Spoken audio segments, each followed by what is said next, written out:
السلام علیکم ورحمت الله وبرکاته.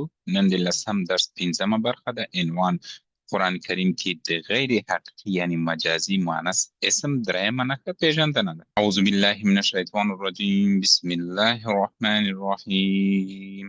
إنا أنزلناه قرآنا عربيا لعلكم تعقلون.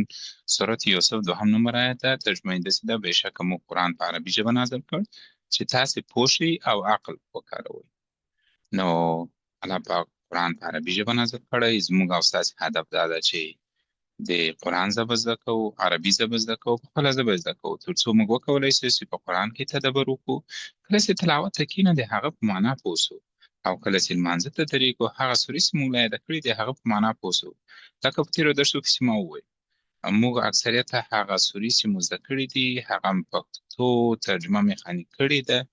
نو کله چې لمانځه ته ودرېږو همغه میخانیک ترجمې باندې مخته ځو. نو انشاءالله که چیرې دا برنامه تاسې پای ته ورسوي، تاسې به وکولی شئ چې د قرآن په ترجمه تر 50% پوه شئ. نننۍ موخې مې په قرآن کریم کې د غیر حقیقي یعنی مجازي مؤنث اسم دریمه نښه پیژندنه ده.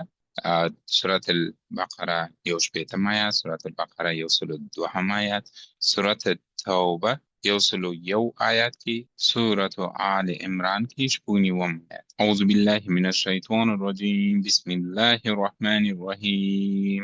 اهبطوا مصرا فإن لكم ما سألتم. دا دی سورة البقره 1 آیات یو برخه ته. ترجمه یې داسې ده: سیکانو کوم کار ته لاړ شئ، څه چې غواړئ هلته به یې ومومئ. دا کله چې د موسی علیه السلام قوم غوښتنه وکړه چې موږ له یوه منو سلوا یعنې د هغه یوه خوراک څخه ستړي سوي یو، نو الله پاک څخه وغواړه او غوښتنه چې یې وکړه. نو له ټولو څخه مې دا هیله ده چې دا آیات په مکمله توګه له ترجمې او تفسیر سره وګوري. اوس دلته راځم چې د درېیمه نښه د غیر حقیقي یا مجازي مؤنث څه ده. د ښارونو، کلیو او هېوادونو نومونو ته غیر حقیقي یعنې مجازي مؤنث اسم وایي. زه دلته راځم په دې آیت کې ګورم مصرن. دلته ګورم مصرن معنا یې څه ده؟ ښار ده. نو کله چې معنا ته وکتل موږ وایو چې درېیمه نښه یې څه ده؟ د ښارونو، کلیو او هېوادونو نومونه دي. ما دلته پیدا کړو نو زه به دلته دا ټول ورته مشخص کړم چې دا څه معنا؟ دا د ښار نوم ده. نو ما درته ووایي چې د ښار نوم ته موږ څه وایي؟ غیر حقیقي مؤنث اسم. أعوذ بالله من الشيطان الرجيم. بسم الله الرحمن الرحيم. وما أنزل على الملكين ببابل هاروت وماروت. دا د سورة البقره 102 آیات یوه برخه ده. ترجمه یې داسې ده: هغه څه تعقیبول چې په بابل ښار کې پر دوو فرښتو یعنې هاروت او ماروت نازل شوي وو.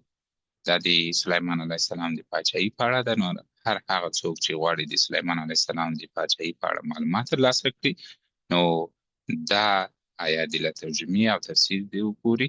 نو انشاءالله په مکمله توګه به د سلیمان علیه السلام د پاچاهۍ په اړه معلومات ترلاسه کړي. موږ وویل چې د غیر حقیقي یعنې مجازي مؤنث اسم درېیمه نښه څه ده؟ چې د ښارونو، کلیو او هېوادونو نومونو ته غیر حقیقي یعنې مؤنث اسم وایي. زه دلته راځم ببابیله څه ده؟ دا د ښار نوم ده. درېیمه نښه څه ده؟ چې د ښارونو، کلیو او هېوادونو نومونه وي، هغه ته موږ څه وایو؟ غیر حقیقي مؤنث اسم وایي. اعوذ بالله من الشیطان الرجیم. بسم الله الرحمن الرحیم. وممن حولكم من الأعراب منافقون ومن أهل المدینه. دا د سورة توبه 101 نمبر آیات یوه برخه ده. نو ترجمه یې داسې ده: او ستاسې شاوخوا ته چې کوم بانډجیان یعنې صحرایي اعراب اوسېږي، له هغو څخه زیاتره منافقان دي. او په همدې توګه په خپله د مدینې په اوسېدونکو کې هم منافقان شته. نو کله چې حضرت محمد صلی الله علیه وسلم مدینې ته هجرت وکړ، نو تاسو ته بهتره معلومه ده چې د منافقانو پېژندل ډېره سخته ده. که غواړئ چې د منافقانو په اړه معلومات ترلاسه کړئ، د دې آیات ترجمه په مکمله توګه له تفسیر سره وګورئ. نو انشاءالله تاسو به مکمله توګه معلومات ترلاسه کړئ چې د بانډچیان یعنې صحرایي عرب د مدینې ښار شاوخوا ته څوک وو او په خپله مدینې کې منافقان څوک وو چې مشر یې عبدالله بن ابی نومېده. موږ وایو چې د غیر حقیقي یعنې مجازي مؤنث اسم درېیمه نښه د ښارونو، کلیو او هېوادونو نومونو ته غیر حقیقي مؤنث اسم ویل کېږي. دلته راځه مدینه څه ته وایي؟ مدینې ښار ته وایي. نو زه ما مشخص کړل چې دا کومه شی ده؟ درېیمه نښه ده. نو چې درېیمه نښه یې شو دا کوم اسم ده؟ دلته به نه ورته نوشته کړم چې دا غیر حقیقي مؤنث اسم ده. ولې غیر حقیقي ده؟ چې بیولوژیکي نه ده، په اصل کې مؤنث نه ده. ولې په عربي ژبه کې مؤنث مذکر اسمونه لري. ټولو اسمونو لپاره د مذکر او اسم لري. لکه څنګه چې ما وویل په تېرو درسو کې هر هغه چا چې زما د 10م درس لومړۍ برخه نه یې کتلې، نو له هغو څخه مې دا هیله ده چې هغه درس ته وګوري. دا درسونه به ډېر ورته اسانه سي. اعوذ بالله من الشیطان الرجیم. بسم الله الرحمن الرحیم. إن أول بيت وضع للناس للذي ببكة مباركا وهدى للعالمين. سورة آل عمران شپږمیم آیات یو برخه ده. دا ترجمه دسته به شکه تر ټولو لومړی عبادت ځای چې د انسانانو لپاره ودان شو هغه هماغه دی چې په مکه کې دی. هغه ته خیر او برکت ورکړل شوی او د ټولو نړیوالو لپاره د هدایت مرکز ګرځول شوی دی. موږ وایو چې د غیر حقیقي یعنې مجازي مؤنث اسم درېیمه نښه شی ده چې د ښارونو، کلیو او هېوادونو نومونو ته غیر حقیقي یعنې مجازي مؤنث اسم ویل کېږي. زه هر ازم په دې آیات کې ګورم څه ده؟ بکته.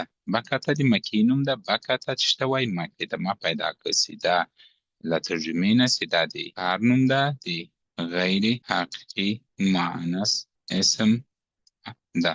دلته وینئ تایمر ورته لري. لومړی نښه هم کولی شئ چې دلته تطبیق کړئ. د نننۍ درس لنډیز په قرآن کریم کې د غیر حقیقي یعنې مجازي مؤنث اسم درېیمه نښه هم وپېژندله په سورة البقره 61 نمبر آیات، سورة البقره 102 نمبر آیات، سورة التوبه 101 نمبر آیات، سورة آل عمران شپږمیم آیات. دا یو برخه ما د دغو آیاتونو راخیستې او له ټولو څخه مې دا هیله ده چې د نننۍ درس یعنې درېیمه نښه د غیر حقیقي یا مجازي مؤنث اسم پکې تطبیق کړئ. بیا هم که چیرې تاسو کومه پوښتنه درلوده کولی شئ چې ماته یې کومنټ کې ولیکئ. یادونه زموږ درس د قرآن کریم آیتونو ګرامري تحلیل ده. وخت به له 5 تر 10 دقیقو پورې وي. منبع به قرآن کریم وي. وړاندیز خپلې ټولې یادونې او پوښتنې په کومنټ کې راته ولیکئ. نننۍ درس همدلته پای ته ورسېد. تاسو ته ښه وخت غواړم. په دعاو کې مه هېروئ. خدای پامان.